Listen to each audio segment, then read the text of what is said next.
For nearly a decade, Osama bin Laden did not move freely. He did not travel. He did not speak publicly. He did not command armies. He waited.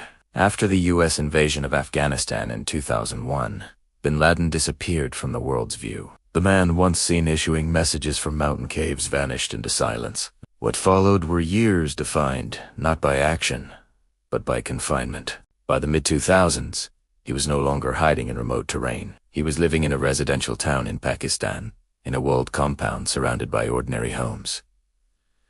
Children played nearby. Neighbors came and went. Inside, life was narrow. Bin Laden rarely left the compound. When he did, it was only at night, briefly and cautiously.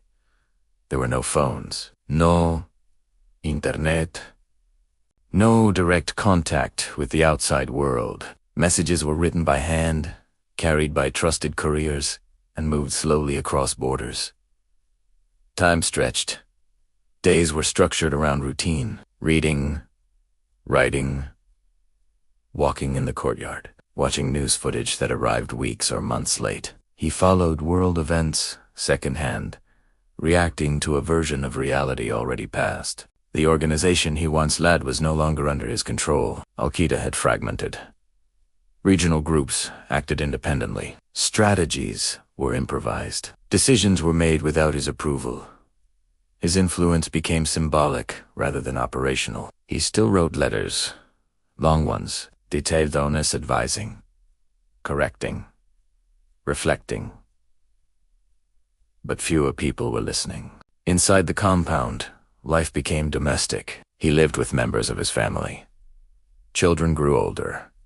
Seasons passed. The walls stayed the same. Outside, the search continued. Intelligence agencies tracked patterns instead of people. Couriers instead of commanders. Small details became important.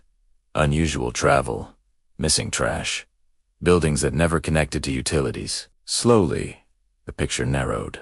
By 2010, analysts were no longer asking if he was alive. They were asking where. The compound in Abbottabad drew attention because of what it lacked.